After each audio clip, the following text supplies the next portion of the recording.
키워드로 알아보는 블록체인 백과사전 불백. 네, 안녕하세요. 저는 디지털 마케팅 전문가 홍준입니다. 네, 블록체인의 모든 것을 읽어주겠다. 아나운서 정혜란입니다.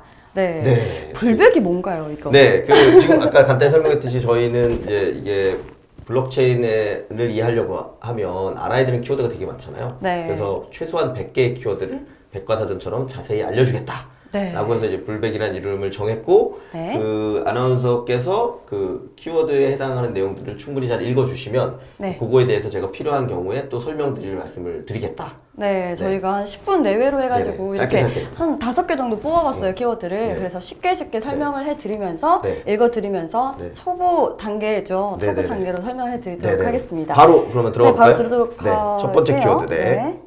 먼저 첫 번째는 암호화폐입니다. 네네. 암호학과 화폐에서 유래한 말로써 암호학, 분산원장 기술을 기반으로 공개된 알고리즘에 의해 발행되는 화폐를 이르는 용어로 발행인이 없이 정해지는 알고리즘에 의해 발행이 된다. 네. 1도 모르겠죠. 네. 사실 저도, 그러니까 무슨 말인가요? 네, 의미적 의미는 알겠지만, 여기서 일단 핵심적으로 알아야 되는 거는 네. 암호화폐라고 써 있고, 옆에 크립토 커런시라고 돼 있거든요.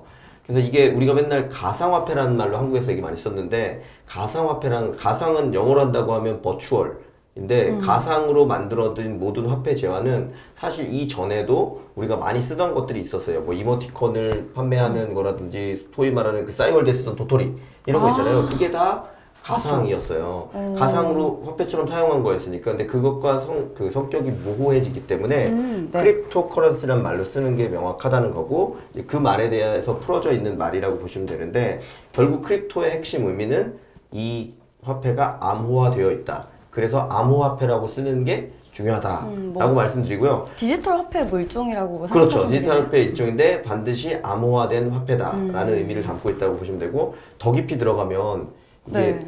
날 새거든요. 이 정도까지 하고 여기서 더 알고 싶으시면 또 저희 말씀드리죠. 저희가 자매편으로 네. 또 제작하고 있는 쫄불. 쫄불도 있고 불새도 있고 하기 때문에 그 내용들을 네. 저희 이걸 들으시고 쫄불을 들으시고 나중에 불새로 날아오르시면 네. 블록체인에 대한 이해를 높이실 수 있다라고 네. 생각할 수 있고, 다음 그럼 키워드 다음으로 또. 두 번째 네. 키워드 알아볼게요. 두 번째 키워드는 이게 중요하죠. 네. 비트코인입니다. 이 비트코인은 블록체인 기술을 기반으로 만들어진 최초의 암호화폐다. 그렇죠. 네. 비트코인을 개발한 사토시 나카모토라는 가명을 쓰는 개인 혹은 집단은 비트코인을 개인 대 개인 전자화폐 시스템이라고 정의를 하고 네. 있다. 네, 다음에, 중앙에서 권한을 가진 기관이나 은행이 없는 운영을 위해 네. P2P 기술을 사용하며 그렇죠. 거래 관리와 비트코인의 발행은 암호화폐에 기반해서 네트워크에 의해 공동으로도 이뤄진다. 네. 거래 장부는 블록체인이라고 하는 기술을 바탕으로 여러 사용자들의 서버에 분산하여 저장하기 때문에 사실상 해킹이 불가능하다. 네. 너무 기니까 여기까지 한번 끊어갈까요? 네, 그럴까요? 네. 사실 저희가 이렇게 키워드를 길게 설명하는 경우는 많지 않습니다. 근데 이제 워낙 중요한 키워드는 좀 길게 나오는 경우가 있으니까 그렇게 해주시면 좋겠고, 제가 맨 앞에 설명을 못 드렸는데 사실 이 키워드의 정리, 그럼 이 정리는 믿을만한 거냐? 매우 맞아. 믿을만합니다. 이 정리는 이 블록체인 업계 에반젤리스트로 누가 불리는 한가요? 이장님이라고 불리는 스타트업계에 있는 분들은 또 많이 아시는데 양석원님이라는 분이 계세요. 저는 그분이 마을의 이장님 말씀하신 줄 그러니까 알았어요. 그 이장님, 하여튼 이장님으로 통용된 그분께서 한 땀 한 땀 해당 키워드에 대한 위키피디아나 관련된 팩트 정보들을 모아서 네. 다시 요약해서 만들어 주신 거예요. 그래서 믿고 보셔도 되고, 저희가 요 얘기는 가끔 소개를 해드리겠습니다. 그래서 어쩌면 이게 아마 책으로 묶여서 나올지도 몰라요. 그럼 정말요? 나중에 책을 한번 보시는 것도 좋을 것 네, 같습니다. 저 같은 초보자들에게는 정말 그쵸. 좋은 네, 그래서 소식. 지금 이제 아나운서께서 잘 읽어주셨는데, 그래서 네. 여기도 요약해드릴 만은, 첫 번째는 사토시 나카모토라는 사람이 비트코인을 만들었다. 근데 그게 사람인지 누군지 집단인지 아직도 모른다. 이 가명을 거고, 쓰고 있다. 그렇죠. 그리고 그 사람이 정확히 만들었다는 건 뭐냐? 여기 써 있는데 개인 대 개인 전자화폐 시스템, 영어로는 A Peer-to-Peer Electronic Cash System이라는 논문을 발표한 거예요. 네. 그래서 그 논문의 발표가 비트코인 혹은 암호화폐의 시작이었다. 비트코인이 가장 원조니까요. 네. 그렇게 이해하시면 될 것 같고요. 네. 그리고 그거는 그러면 그동안에 있던 거랑 뭐가 차이가 있느냐? 기관이나 은행이 없는 운영을 위해서 피어투피어 기술, 그러니까 개인 대 개인이 직접 거래할 수 있는 형태의 기술이 들어가 있는 최초의 암호화폐다. 네. 그리고 그 거래 장부를 모든 사람이 아주 명확히 알고 그 내용에 대해서 충분히 신뢰를 갖게 하기 위해서 블록체인이라는 기술을 바탕으로 여러 사용자들이 서버에 분산해서 저장하기 때문에 사실상 해킹이 불가능하다. 사실상 해킹이 불가능하다는 건 되게 여러 가지 의미가 있을 수 있는데요. 그냥 요약하면 수학적으로도 해킹이 불가능하다고 증명되었다.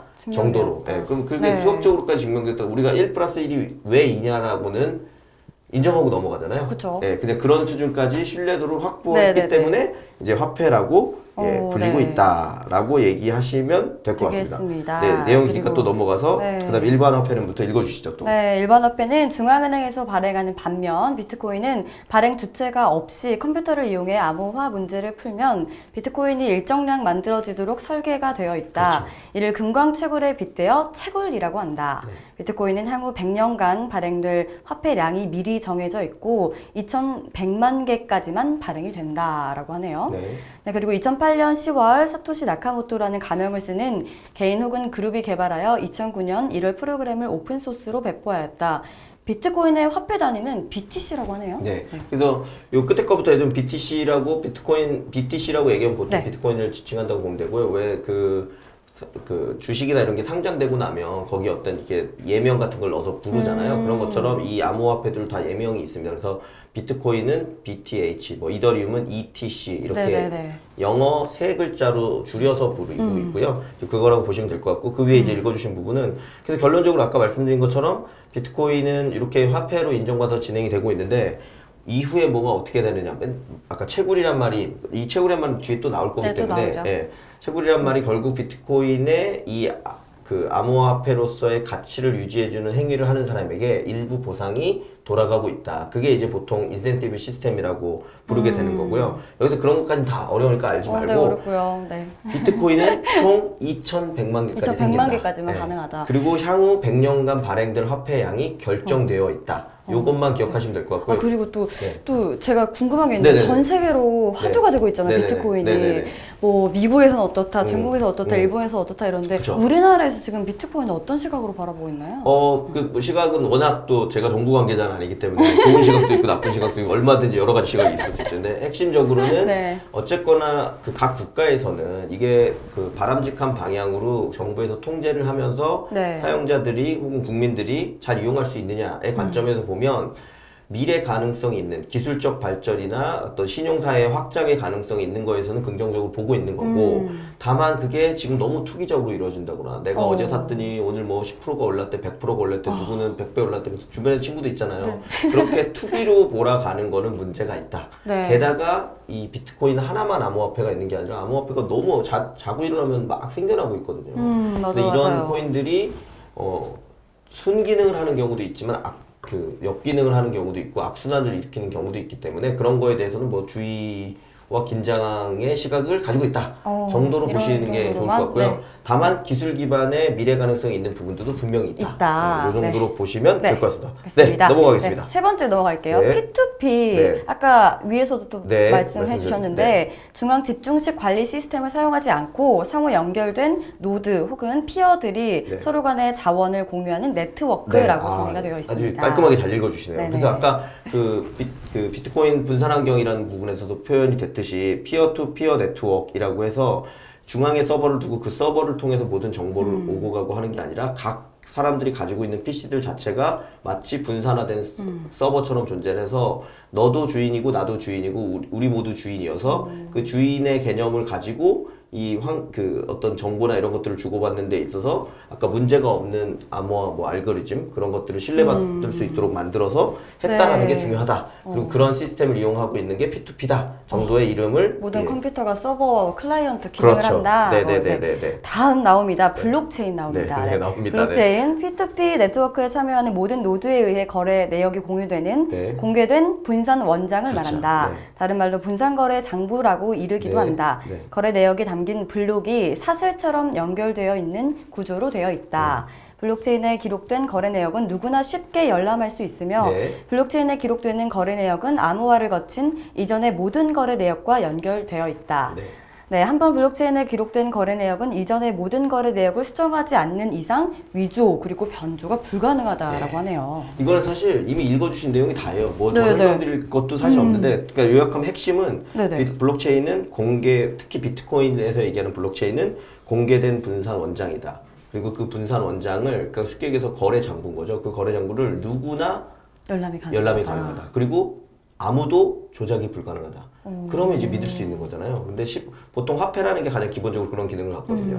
이게 돈이라고 칭해지려면 거래 내역을 명확히 알 수 있어야 되고 그 거래 내역이 조작되지 않는다는 게 명확해야 되는데 그런 명확성을 가지고 있기 때문에 이제 블록체인 기술이 이 암호화폐에 앞으로도 화두가 되고 더 좋은 내용들을 로 발전할 수 있는 걸 많이 가지고 있다 정도로 이해를 해주시면 좋을 것 같고요. 그게 되어 있는 방식이 네네. 블록이 사슬처럼 연결되어 있기 때문에 블록체인이라고 불린다 정도로 보시면 될 것 같습니다. 그런데 네. 그 해킹이 불가능하다고 했잖아요. 네네. 근데 개인이 이렇게 PC를 가지고 서버를 네. 가지면 제 생각으로는 네네. 뭔가 개인이 가지고 있으면 더 해킹이 더 네네. 가능히 하지 않을까. 간단히만 설명드리면요. 이렇게 그러니까 그런 내용을 궁금해하시는 분들이 늘 많아서 기술적으로 들어가면 끝이 없고 사실 기술적으로 끝까지 들어갔더니 수학적으로 거의 완벽하게 증명되었다 정도로 이해하시면 되고 왜 조작이 불가능하냐면 제 PC에도 있고 네. 그 아나운서님 PC에도 있고 우리가 전혀 모르는 미국 사람 PC에도 있고 뭔가 우리가 조작해야 되는 대상이 전 세계에 있는 수만, 수십만, 수백만의 PC에 있는 거예요. 그리고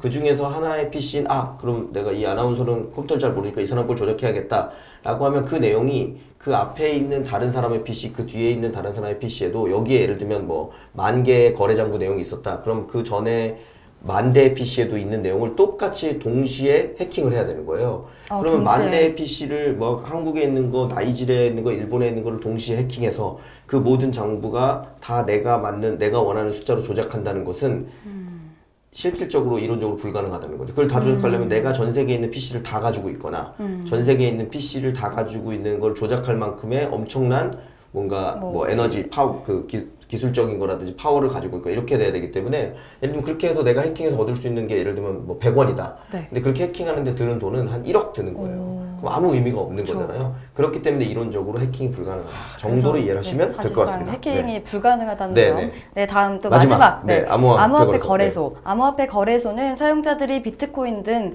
암호화폐 또는 디지털 화폐를 교환할 수 있는 거래소로 운영 방식은 증권 거래소와 비슷하다. 암호화폐 사용자들의 사고 파는 거래에 대한 거래 수수료를 주요한 비즈니스 모델로 가지고 있다. 네. 그래서 딱 그렇게 여기 써 있는 데 똑같이 이해하시면 될 것 같아요. 기본적으로 우리가 그 주식시장에서도 주식 거래소가 있고 증권사들이라고 불리는 데가 있잖아요. 네네. 증권사들은 뭘 하죠?